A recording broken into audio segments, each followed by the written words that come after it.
కొమరంభీం ఆసిఫాబాద్ జిల్లాలో ఇసుక రవాణాను యథేచ్ఛగా సాగిస్తున్నారు. ఇప్పటికే పలు వాగుల్లోని ఇసుకను తోడేస్తున్నారు. అనుమతులు లేకున్నా దర్జాగా ఇసుకను రవాణా చేస్తున్నారు. ఇసుక ట్రాక్టర్లను సీజ్ చేసినప్పటికీ కూడా అక్రమార్కుల తీరు మారడం లేదు. రెబ్బైన మండలం గోలేటి పులికుంట వాగులో ఇసుకను తోడేస్తున్నారు. పలు చోట్ల మైనింగ్ శాఖ, రెవెన్యూ శాఖ, పోలీసులు నిఘా పెడుతున్నారు. అయినప్పటికీ ఇసుక రవాణా మాత్రం ఆగడం లేదు. దీనిపై అధికారులు మరింత దృష్టి సారించాల్సినటువంటి అవసరం ఉందని స్థానికులు కోరుతున్నారు. ఇక ఇదే అంశంపై మరింత సమాచారం మా కరెస్పాండెంట్ చంద్రశేఖర్ అందిస్తారు. కొమరంభీం ఆసిఫాబాద్ జిల్లాలో ఇసుక మాఫియా అయితే యథేచ్ఛగా సాగుతుందని చెప్పవచ్చు. సుమారు 10 గంటల తర్వాత అయితే ఇసుక రవాణా చేయాలి. అధికారికంగా ఉన్న లెక్కల ప్రకారం ఏదైతే ఇటు రెవెన్యూ శాఖ నుంచి డీడీలు కట్టి దీనికి సంబంధించి ట్రాక్టర్ల ద్వారా అయితే ఇసుకనైతే తరలించే కార్యక్రమం అయితే ఉంటుంది. ఇది ప్రభుత్వ నిబంధనల ప్రకారమే కొనసాగాలి. కాకపోతే ఇక్కడ రెబ్బన మండలంలో ఏదైతే గంగాపూర్ కానీ ఇటు పులుకుంట ఇటు గోలేటి వాగు శివార్లో అయితే ఇసుక యథేచ్ఛగా సాగుతుందని చెప్పొచ్చు. ప్రస్తుతం మనం పులుకుంట వాగు వద్ద ఉన్నాం. ఇసుక అయితే అక్రమంగా తరలిస్తున్నారు.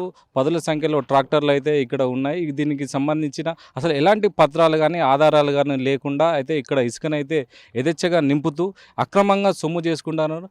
ఏదేమైనా కూడా ఇటు ఇంద్రమ్మ ఇళ్ళ పేరుతోటి అయితే ఇక్కడ ఇసుకనైతే యథేచ్ఛగా నింపుతున్నారనే అయితే సమాచారం. దీనికి సంబంధించి ముఖ్యంగా ఇటు మైనింగ్ శాఖ కానీ ఇటు రెవెన్యూ శాఖ కానీ ఇటు పోలీస్ శాఖ కానీ వీరికి అసలు చట్టవిరుద్ధంగా అయితే వీళ్ళు చేస్తున్నారు. దీనికి సంబంధించి ఎలాంటి పర్మిషన్ లేకున్నా కూడా ఇక్కడ యథేచ్ఛగా అయితే సాగుతున్నారు. దీనికి సంబంధించిన అధికారులు తూతూ మంత్రంగా అయితే నిఘా ఏర్పాటు చేసినా కూడా అసలు ఈ ఇసుక మాఫియా కానీ ఇసుకకు అడ్డుకునే దానికైతే ఎలాంటి ప్రజలు ఎంత చెప్పినా కూడా వీరు ఇష్టానుసారంగా వ్యవహరిస్తున్నారని అయితే ప్రజలైతే వాపోతున్నారు. ఏదేమైనా కూడా ఇటు ముఖ్యంగా చెప్పాలంటే ఇటు ఇంద్రమ్మ ఇళ్ళ పేరిట ఇటు ఇసుకకు సంబంధించి ప్రభుత్వానికి ఆదాయం గండి కొట్టడంతో ఇటు ప్రజల దగ్గర నుంచి అధికంగా డబ్బులు అయితే వసూలు చేస్తున్నారనేది ఇటు ప్రజలు వాపోతున్నారు.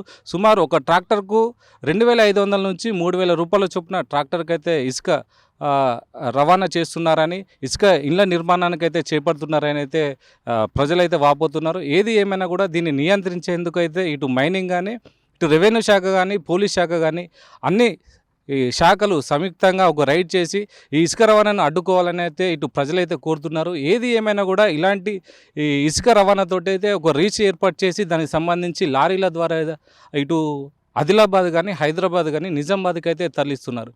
కొమరంభీం ఆసిఫాబాద్ జిల్లాలో ముఖ్యంగా చెప్పాలంటే నాణ్యమైన ఇసుక ఇటు చెన్నూరు తరహాలోనే ఇక్కడ నాణ్యమైన ఇసుక లభించడంతో అయితే ఇక్కడ ఇసుక బకాసురులు అయితే అధికంగా ఇసుక రీచ్లు ఏర్పాటు చేసినట్టయితే సమాచారం ఉంది.